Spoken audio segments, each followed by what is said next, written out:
You're listening to the Digital Deep Dive, where we tackle the newest trends, strategies, and pain points shaping growth across the digital landscape. From Amazon and D2C to international expansion, join our host and e-commerce leaders across multiple industries for in-depth discussions on how to maximize your brands in the digital arena. Now, here's your host, Aaron Conant. Well, hello, everybody, and welcome back to the Digital Deep Dive podcast. I'm your host, Aaron Conant, and have a great longtime friend, Tom Logan from Coley here today to kind of have a conversation around something that is popping up more and more. Tom, you and I have talked about a ton of stuff around content as a whole for pretty much years now, I think, at this point in time. And everything from, paid search, social, TikTok, whatever it might be. But more and more often right now, creative and content is the top of everybody's mind. It's incredibly expensive. If I don't get asked 3 or 4 times a week, I get asked 6 or 7 times a week for kind of a recommendation around how people should be viewing it. And so we, were chatting earlier this week around, voice of the shopper as a whole, which is probably what we'll call this episode, content and voice of the shopper or something like that. But, this is something I want to tear into because that was a great conversation. It's those where I'm like, whoa, we need to have more people hear this as a whole. But I'll kind of kick it over to you if you want to do a brief intro on yourself. Yeah. Hopefully that'd be awesome. And then we can kind of jump into this content and the voice of the shopper.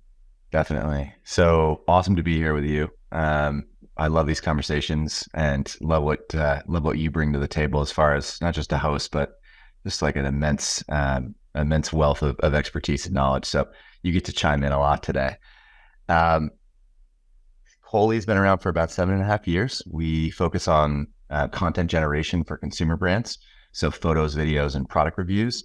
And, what we've done a really good job of over the last, period of time has primarily been like short form UGC video with paid channels in mind. So paid testing on Instagram, Facebook. Recently TikTok has been extremely buzzy. But for us, it's all about helping brands identify major content gaps that are holding them back from opening up new channels, new audiences, just performance across digital as a whole. So we always do better as a company when we're tied to those strategic initiatives on digital and not just helping brands generate content for content's sake, right? Photos might be beautiful, video might be compelling, but if it's not activated on the right channels, the right audiences, then it's pretty worthless, right? I mean, isn't that the key to winning though today, really quick, is, in the past, there wasn't enough data to be collected, right? So it was kind of, you do a little focus group or it was whatever the marketing team kind of decided what they felt was the best. And then, like you're saying, it could be beautiful, it could be great, but if it's not working, it's no good. And now in digital, we almost have real time, right? Feedback on if the creative, if it's good or it's working. And I always think that the marketing teams, the brand managers, whoever it is, whoever looks at the data and accepts it for what it is, rather than the personal bias of, hey, I was part of making that piece of creative or hiring that influencer or whatever it was. Is it working or not? And if it's not, throw it aside, right? Totally. You have to have the data be the loudest voice in the room. And sometimes that means, like make ugly ads is a saying that you'll hear more and more. I'd like to think we contribute to that. We do certainly give brands the ability to put some, bowling, bumpers within, their content generation to make sure that it's not, totally off base. Or, sometimes if it's like a fintech or a supplements company, then there are restrictions that legally need to be followed. But beyond those items, we're all about letting the data speak loudest. Why are people so shocked? I don't understand. On the, when we had this boom in reality TV, right? It was this, a huge voice of the shopper, which we'll get to, around saying, hey, we want a little bit more authenticity. And we know how reality TV kind of went way left and is a lot more scripted, but that was kind of, hey, we like authenticity. And that has made its way into brands and the content. And it's just interesting to watch as brands who once said, no, that's off-brand, I would never use it, at this point in time realize the price tag on creating as much content as needed. And if it's going to be all on brand and you're all going to do photo shoots and you're going to take the time and everything you create is going to be obsolete in 2 weeks or you're going to run it through it all, it's really this big shift back to UGC.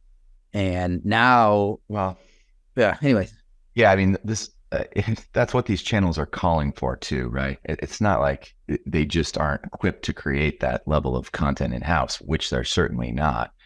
But TikTok doesn't call for studio produced, agency produced video. And that's the analogy we always make is like it's like showing up to a wedding in a bathing suit. Like you wouldn't do it, right? That's not how you join the party.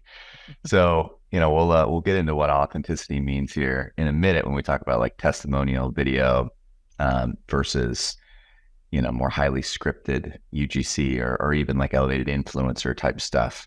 But it's never been more important for brands to create authentic connections with consumers, and content is the connection point, right? It's like the tires of the car connected to the road. Like you can't really picture a brand without content, without storytelling.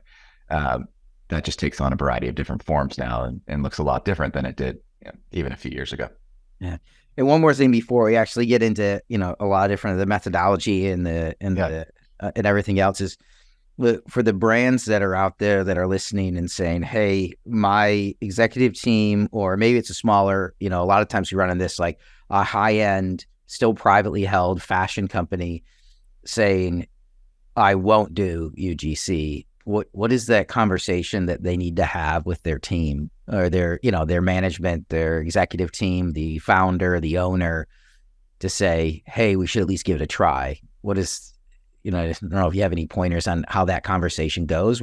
Great question. Yeah. I mean, I think sometimes there just needs to be the opportunity to just do even like a small test and be able to bring that data. Like generally speaking, executives are going to respond really well to data and performance metrics. And if you can put things in their language, then, that's really critical. I think a lot of times, social media managers or brand managers are measured on things like engagement, frequency of posting, growing audience sizes, et cetera. Generally speaking, those metrics don't scream value or budget allocation for more senior folks.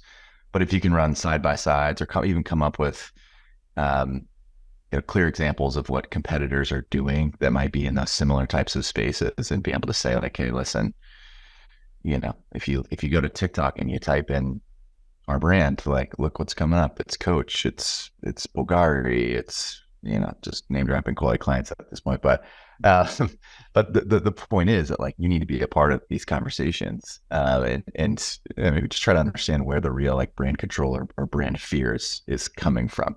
I think a lot of people have been elevated in marketing because they've been told they're creative, and they probably are very creative, and those are important directional components of a brand. But like you were saying, it's really the right content strategy has a direction, it has some bowling lanes, but there needs to be some creative risks, and there needs to be channel specific content strategies that meet these audiences where they are. Right. I mean, when I'm talking to like executive teams, when it comes to marketing, and they say, what does that person look like that I should hire? And I tell them, anytime you find somebody that's extremely creative but data driven, hire them in an instant, and there's not enough money you can pay for them.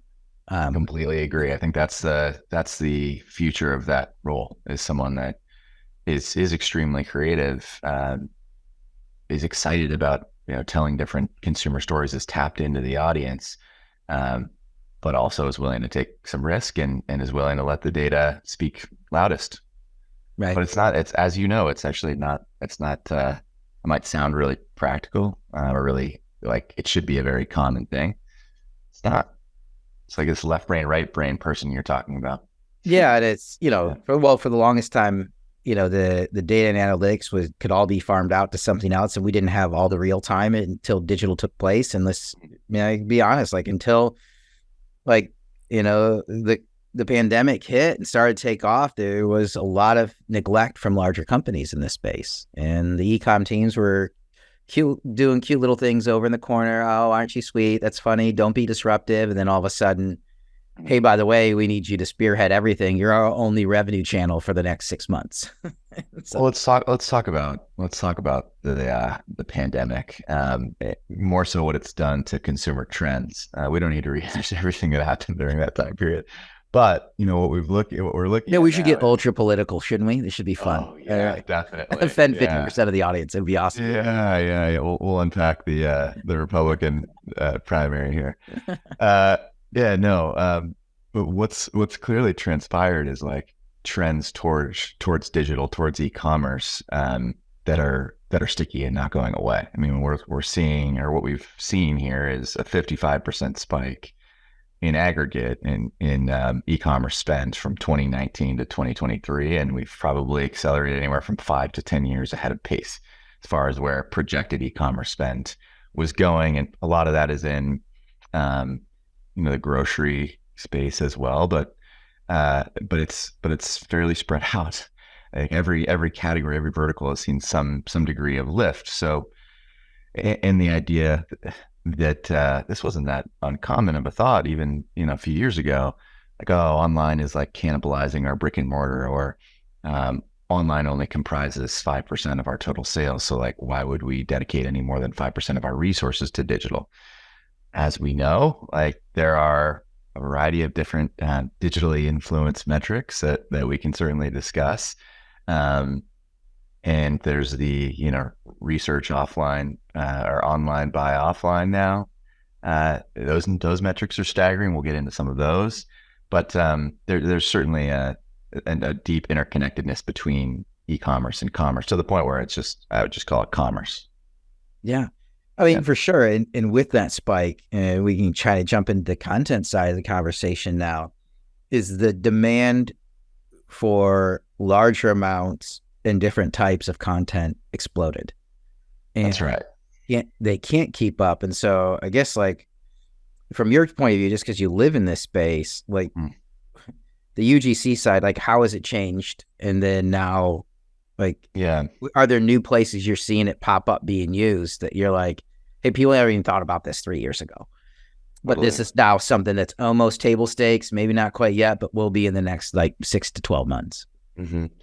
Yeah, well, I'd say like with that massive shift towards e-commerce and acceleration in e-commerce, there has been also like a lot of heightened competition as well. There's so many new companies that are blossomed out of the needs that were forced upon, or restrictions that were forced upon all of us during COVID.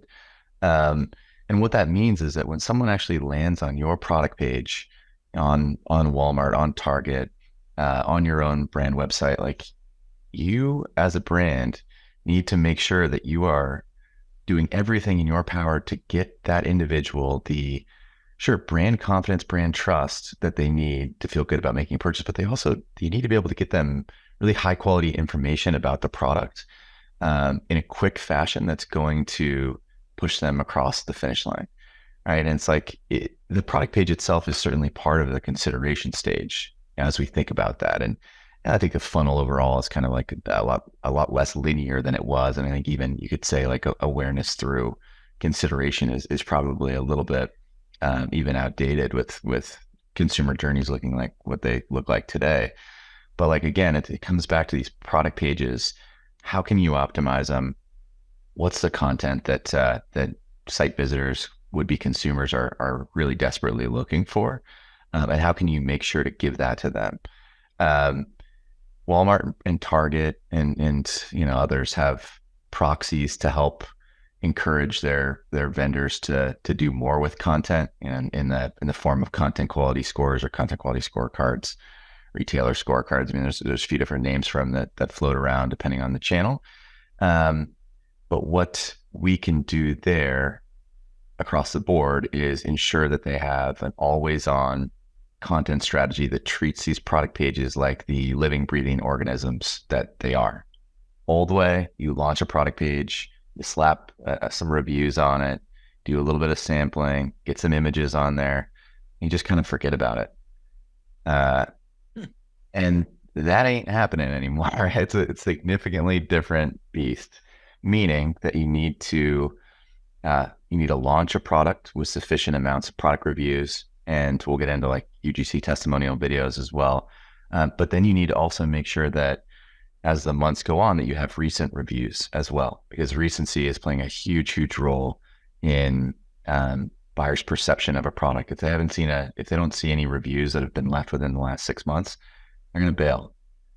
And, if you think about, we're always like so obsessed with talking about like stats and data, but like sometimes I think it helps to just take a step back and be like, okay, well, why does that impact conversion rates? It's like, well, you're not really giving people the confidence that this product is moving, or, hey, like, you only have 2 reviews on this product on Walmart. Like, so not only are you being penalized by Walmart's, algorithm from search rank standpoint, and you have to spend money on retail media to have any sort of placement on the first page, but you're just not giving the consumers the information that they're seeking, right? And the way that Amazon's thinking about reviews now too, it's like less about volume, moving more into AI summaries, and just saying, What hey, about video? These are some of the cons. Yeah, Video. Video. Yeah, how you see, like, are people weighting video reviews more than written reviews? Like, where do you see this going? Because that reviews, I mean, you were just saying, like, everybody knows at this point in time, reviews are essential, like essential. But you're also like, you're true, like everything's changing. It's not like it used to be. And should people be working on video reviews as a new part of their content strategy? Everybody's hoping you say no, but I don't, because nobody wants more stuff. But maybe they're easier. I don't know. But I'll give my perspective. I also want yours. I believe that we are barreling towards video reviews being, if not a core, like complementary component of reviews and consumer research on product pages and websites, but even becoming the core way that people look for reviews. And the way that a lot of technology out there now is functioning is that you can have all these testimonial videos, these unboxings, these like really authentic reviews from real consumers, not necessarily from influencers. When we talk about the voice of the shopper, those are real people buying the product, interacting with the product, giving honest feedback. But if you're curious about whether or not a product is waterproof or how durable it is, or if it fits true to size, there's no reason you shouldn't be able to very easily interact with video content and find the answers to what you're looking for, whether that be pulling in information using AI from FAQs or other product reviews, or it's just taking you directly to the clip in XYZ videos in this gallery that are talking to the qualities that you're most curious about. I think interactive video that helps bring this stuff to life and adds consumer confidence in a way that's quick, efficient, and effective is absolutely going to be a part of this.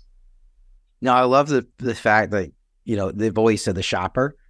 That's what it right? is, yeah. I think that is right, because there's a little bit more intimacy there when you're watching somebody open it up or handle it or use it than there is somebody writing a review that says, hey, wasn't as consistent as I wanted, right? Product was a little too thick, cap was hard to open.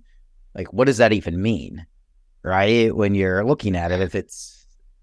Yeah, I think some people, you know this because you're familiar with the world of product reviews and sampling and everything that goes into this. But a lot of times, people will be like, "Well, we don't want to work with a third party vendor to get reviews." Like that almost seems like a little weird or sketchy.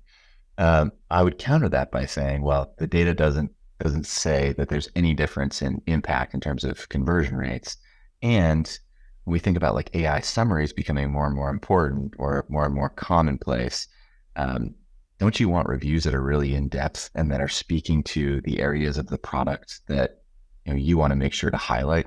And don't you want people to like have the opportunity to speak with people who are experts in the product and ask questions as they know it? And that's what we're helping to do, is these like very in-depth review processes that lead to really quality reviews that speak to all the core components of a product that a brand wants to be sure to convey, and then a consumer really wants to find, process, and understand before making a purchase. Yeah. I mean, you asked me where I think it's going. I think I agree with you. It is going to be, it's going to be a combo. Mm-hmm. Right? It's going to be these, it's going to be video reviews. It's going to be AI translated video reviews. Mm-hmm. And then it's going to be a consolidation. And then I think you're going to be able to search based on what those are, right? There's some really cool tech that's coming out allowing you to search within video. Mm-hmm. But, when it says, I mean, you think about the clarification, and this is just the reality, right? It's a simple clarification as easy to assemble. What does that even mean? People want to know what it means. For a TaskRabbit or for me? It's going to get frustrated after 10 seconds. Right. Yeah. Yeah. Exactly. Yeah. I just, bought a new riding lawnmower, had it, online, had it delivered to the house. And that's exciting. I don't know up until that point what it meant, easy to assemble. Right. So then when I write a review, then I have to go in and get very detailed. Hey, had my 15-year-old son put this together, but still, right? Yeah. I mean, my wife hates me for this because I'm constantly asking her this, but whenever I see that she's bought some new product, I'm always like, tell me your exact consumer journey. And she'll be like, oh, I don't know. I saw it online. It's like, no, that's not specific enough. Yeah. And I want to know, like, when you actually landed on that product page for the first time, what were you looking for? Right. Who did you consult? How did you gain the confidence to go ahead and make a purchase? Because even if it's a $20 lip gloss or something like that, there is still a ton of optionality for a consumer like her. And there are still lots of consumer questions that need to be addressed and answered. Yeah. So how do you see so I think about, the influencer, the micro influencer, the UGC, but I see the traditional influencer different than the voice of the shopper. And are you seeing a divergence there as well? Because I think of the influencer who may have bought it, but then I think of the 150 if it's a micro, influencer, maybe 150, 250 of their followers end up going and buying it. Yeah. I think it's certainly effective, but that's what I would put in the voice of the brand category versus voice of the shopper, which is really like a real consumer who likely doesn't have any social following at all. So that's changed the way that we've molded our actual network of creators, reviewers. We've had to expand quite a bit because really anyone can fit this mold. I participate in product review briefs on Coley like all the time. My wife also hates that because I have every vitamin and supplement that you could possibly imagine. And they take up a lot of space in our small New York apartment. But I mean, I think that's the difference. Like a real like influencer is can absolutely be effective in garnering awareness, trust, in moving sales, particularly within like the awareness stage. I buy stuff that like Tim Ferriss recommends like all the time still. But once you get to the actual product page, like you're looking for more like what I would call authentic, like brand content from a brand is actually from the shopper, from real people. They're looking for pure validation, across the board, but especially on a product page to feel really confident in making a purchase. Get the information, get the brand trust, get the confidence, get the customer. Do you think that, when you talk about overall, product detail page scoring as a whole, is that going to start incorporating more and more the presence of video and how much video is there? And should brands start prepping for this right now? It's already starting to play a role. And, what we see is real impacts on search rank, in particular on retail and on brand sites by swapping in fresh video content. So I think that's already starting to play a role. The beauty of these retailer scorecards is that they will tell you definitively, like, hey, this is what you should do. A lot has to do with like listing, product descriptions, and those are kind of like the table stakes. But what are the angles that you can find to separate from competitors? And we think that like video content will start to be something that absolutely is becoming more of a core recommendation. Yeah. If you think about why these retailers are really like pushing this, like one, they have they have a lot more, that power dynamic has really changed. Like Walmart and Target are not begging brands to put their products on there. Like it's an honor and a privilege, and they're going to remind you of that constantly. But they also see the data, right? Like this came out just a couple of weeks ago, but Lowe's said that 70% of their in-store purchases originate with online product research. And 69% of people say that they would rather research a product on their phones in store than talk to a store associate. One, because it's more trustworthy. Two, because people are, they don't want to talk to people. I don't go in a store if I'm the only one that's going to be in that store and there's a store attendant. I don't want to talk to you. So I consider myself pretty extroverted, but like I don't want that experience. I don't want to be swayed or pressured.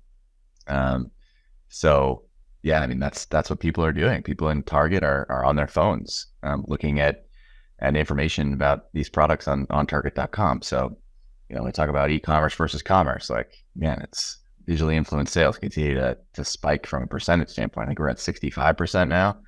I wouldn't be shocked if it's 75 in a few years, and it'll continue to go up from there. So e-commerce, commerce is just commerce. Yeah, it's just commerce now. I totally agree. I mean, unless you're a brand that's only a direct consumer driven brand, but what I see happening right now is they're all seeing that there's limited growth, right? Yes. There's limited growth, and at some point in time, you have to get in store. Omnichannel. Yeah. If you want the next level of growth, you pretty much have to be there.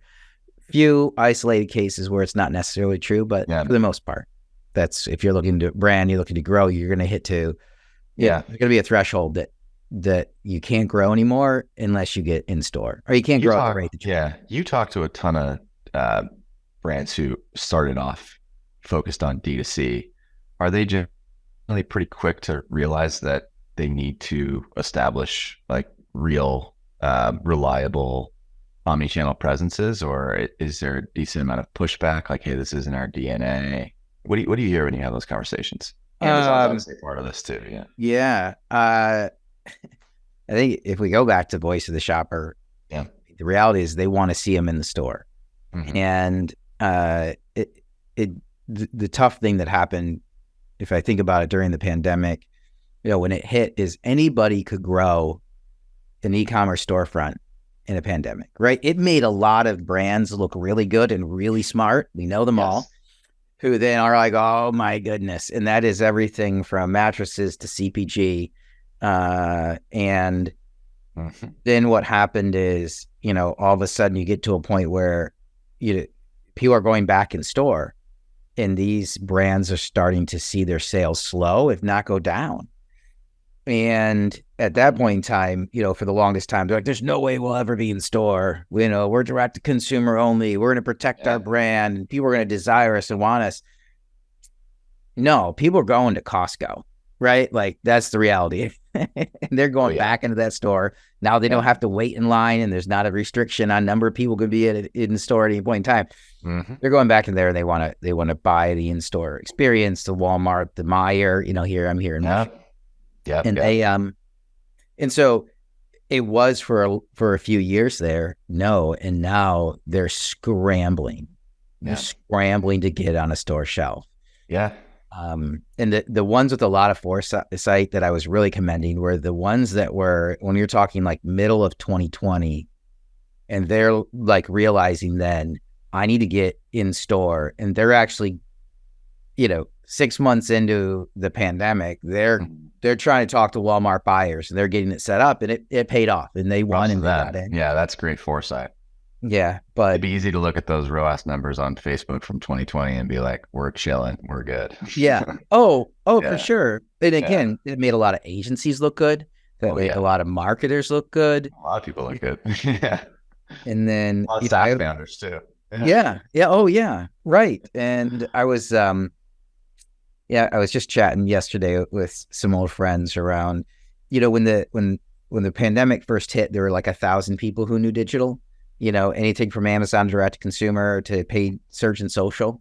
Mm-hmm. And then all of a sudden we needed 8,000 to 10,000 overnight. But when you fill that gap, you're not filling it with people who really knew it. Again, there's only 1,000. Those people spent, 3, 5, 7, 10 years building a knowledge base. And now in 6 months time, all of a sudden there's 9,000 people that can do it. No, they just updated their LinkedIn page with digital, right? It's like an investor saying Web3 focus, and now they're AI and yeah. So anyways, exactly. Another thing I think to note about in-store is that these sales teams from on the actual consumer brand side are getting savvier about their incorporating social proof of digital into in-store displays. Yeti's been a pioneer of this, but there's a lot of companies that are following suit now. It's like actually taking great product reviews or digital social proof of any type and putting it right there in the store display. For a lot of our clients, they're asking for retail activations with influencers to go in store and highlight the path to purchase in Walmart because it's a really big store and it gets rather confusing. Hey, this is a section we're in. And then their sales teams will take that and go to the buyers and say, hey, just, wanted to let you know that we're really emphasizing this and taking it seriously and doing everything in our power to drive in-store traffic. And, unsurprisingly, it leads to a lot of goodwill and probably a few more end caps. So, yeah. Man, so interesting there. Like how much content and how many different platforms should brands be thinking about if you're a traditional like beauty care brand? Yeah. Like the answer is sort of dependent on if you have the resources and ability to do to really go all in on a channel. And if not, and you're not going to be able to sustain a TikTok presence, then I think it's probably not worth pretending like you're, dipping your toe in and then you're prepared to say, oh, this didn't work for us because you never gave it an honest shot. Right. So I think, resources are critical. Having a channel specific strategy is obviously very, very important. And, we were talking about the consideration stage earlier and how that's sort of evolved more and more. The behavior is becoming more and more, I'm going to go learn more about this product on TikTok and see what other people are saying about it. Watch random videos, could be from creators, could be from normal people, and get their feedback. And then that almost functions as like, the exact same thing we were just talking about, video reviews. Like, sure, we were primarily talking about video reviews on the context of a product page, but those videos live in a variety of different places. Like you and I might be more prone to go on YouTube and watch reviews there. But, if you bring up the example of a beauty brand, that's where people are going to go. That's where people are going to go to see videos and to learn more about the brand. And guess what? Like if you're a brand and you don't have any sort of presence on TikTok and people go to TikTok looking to learn more or validate your brand or learn more about the products, they don't see you there. Guess who they're going to see there? All of your competitors. Right. So I'm not trying to fear monger. I'm just trying to say, like, you've got to be where your consumers are and you've got to have a really thoughtful content strategy to help feed these channels or you're going to get beat. Simple as that. It's so true. Yeah. Are there like new things that you're pumped about that you're seeing? I mean, you talk to some brands too. Yeah, probably not as many as you, but we are really fired up about what we're doing with Amazon right now, particularly with Amazon posts and how that'll work directly with Amazon Inspire. I think you were talking about this with Todd a couple of weeks ago on the pod, but like I think they really have a nice opportunity, a huge opportunity to be able to get people to discover new products, see products in motion that they're in market for, they've demonstrated interest in, seamlessly be able to like add it to their cart and continue to watch these TikTok style videos directly on Amazon. I mean, you see TikTok Shop, they're trying to do the same thing, right? They're trying to capture purchases in app and keep you in the experience. That's huge to not have to leave and scale on that time on site or in time on app. TikTok knows that their most engaged users are on there for more than 90 minutes a day. They don't want to cut back on that just to get a few affiliate bucks or in short, they don't want people off app, right? And I think Amazon, to their credit, has really started to embrace this like social component, this content storytelling, product discovery. For the longest time, I think the brand, and I think they'd admit this, Amazon's brand, the only brand was like fast shipping and quick, reliable delivery. Now that's like a little bit more table stakes, partly because they made it table stakes, but they're realizing that content is a really important part of this equation. And when we talk about like Amazon Inspire, posts feeding into Inspire, which is going to be the only way that brands can get content onto Inspire, at least for the time being. Amazon's talking about not just having those videos show up in Inspire, but also feeding them into category pages, into product pages. And that's going to be really, really important. If you look at Amazon pages now, they have a lot of video on there. Those video galleries are huge. And if you're not getting fresh video content, that's ideally very much in line with this voice of the shopper type stuff that we've been talking about, then it's the same thing. It's other brands' videos that are in the category are going to show up on your own product pages. So you certainly have to fend that off and do everything in your power to optimize these channels. We haven't even talked about retail media. That's not necessarily our bread and butter, but like that obviously plays a role here too. But 100% it does. Yeah. 100% absolutely. Yeah. Because the performance, right, of retail media is inherently tied directly to content quality in what's available, and nailed it. The customer liking what they see, and are you providing them with the information that they need in the format that they want it in? I mean, how are you seeing brands think about creative within their retail media placements?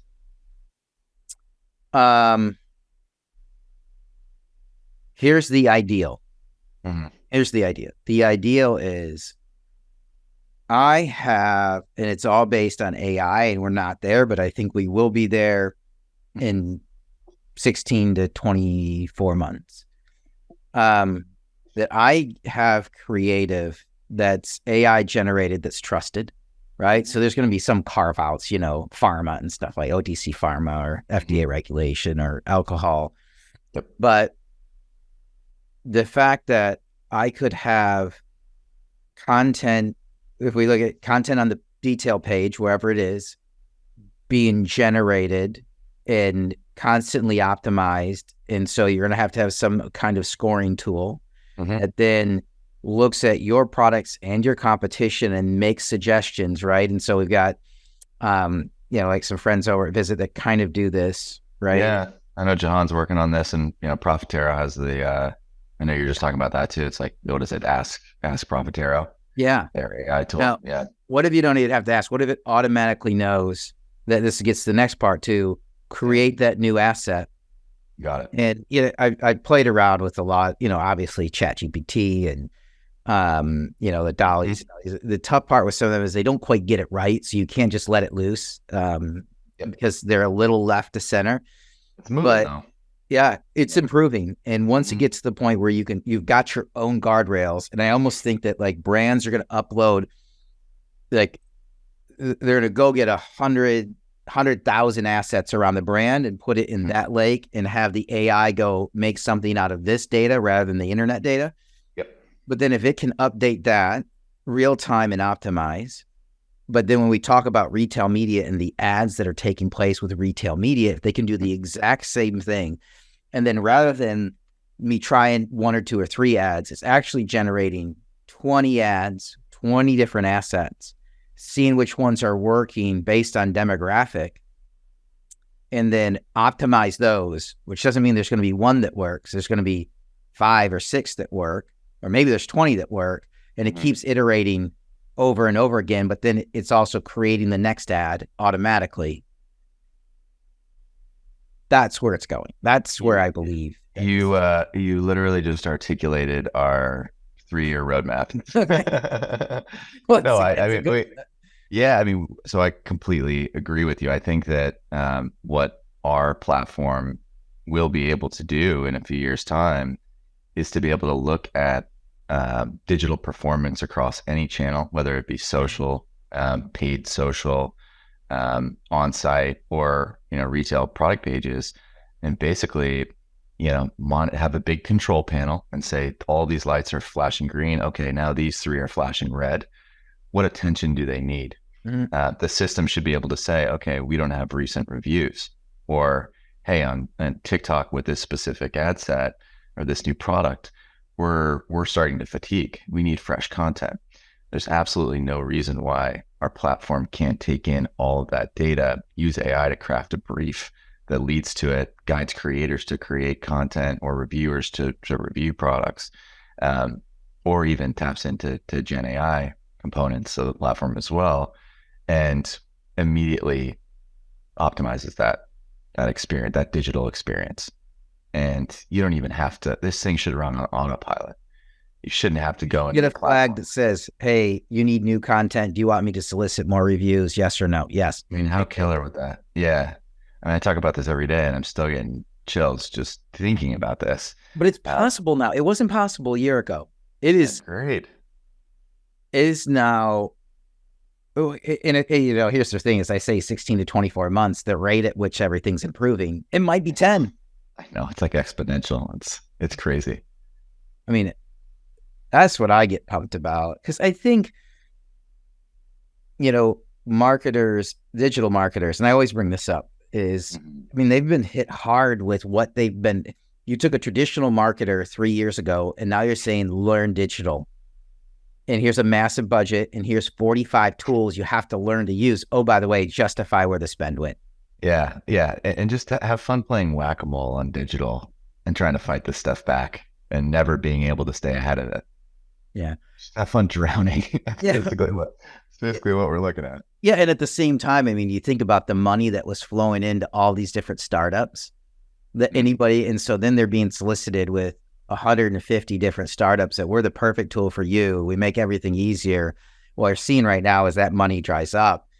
If you're not kind of like post Series A profitable, like, I don't know if the money's there the next time around. You better have an amazing product or be self-funded, because the next round of money may or may not be there. That's the reality. And so we're going to get this, the proliferation that took place. Let's say sometimes these little ankle biters that are out there, they're going to either get acquired and their tech's going to be pulled into something, bigger, or they're going to go away. And then we're going to get this real consolidation around, these are the 25 tools that really, really work, and you need anywhere from 1 to 14 of them.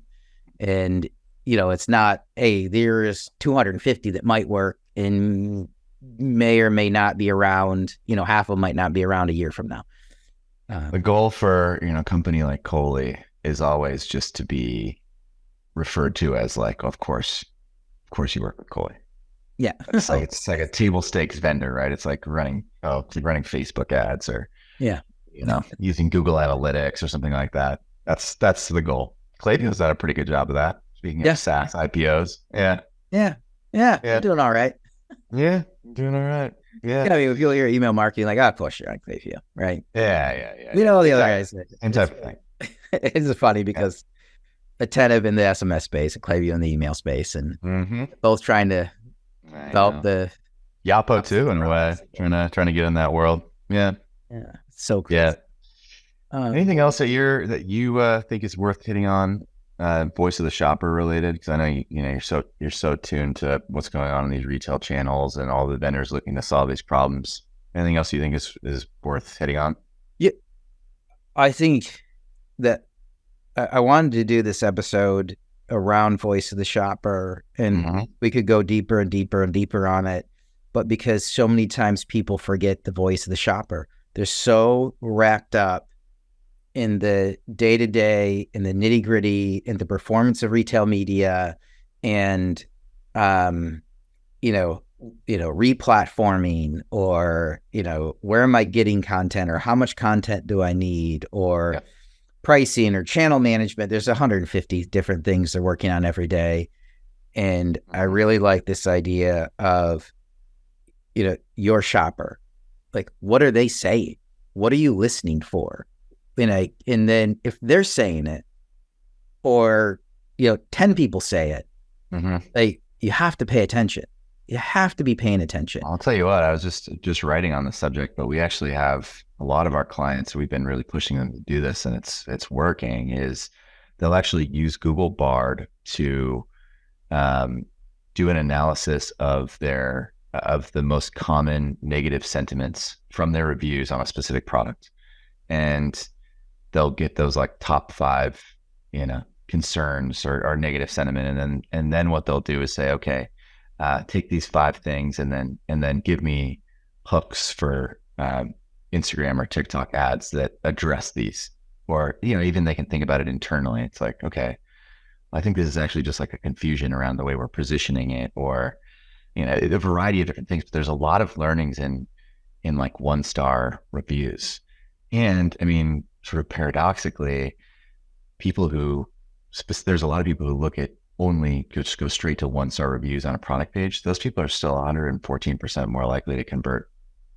And I think a lot of times it's like, oh, it's a shipping issue, or, oh, like this person has sensitive skin and it made him break out. It's like, oh, I don't have sensitive skin. Right? Yeah, great. So, digress. You just like literally described me, right? Is if I see the product and I want it, I jump to the worst reviews to see, is everybody saying, hey, this thing broke after one use? Or is it arrived late, trouble returning, all this other stuff. So right. It's like, oh, it's not really a review of the product. Yeah. Thanks for telling us your product was late. Yeah. Awesome. Well, we're getting right to time here. So Tom, always a pleasure. Thanks for letting me grab, 45 minutes of your time today. Thanks for being such great friends, partners, supporters of, the network as a whole, also the podcast, and jumping on. And anything to kind of wrap us up here? Any kind of final thoughts? Just wanted to thank you for, your ability to connect people and to take, these big ideas and help individuals unpack them and learn from them and be more successful in their jobs. I just love people. I love people. Yeah. I love networking and knowledge sharing. And I was talking with you about this the other day. You found a perfect career for yourself. It is a blessing. It literally is a blessing. To think I went from a chemist working at the back of a lab where there's nobody to running a, multi-thousand brand networking group. It's awesome. Pretty cool, right? Yeah. Super fun. Well, thanks again. With that, we're going to wrap up this episode of Digital Deep Dive. Thanks everybody for tuning in.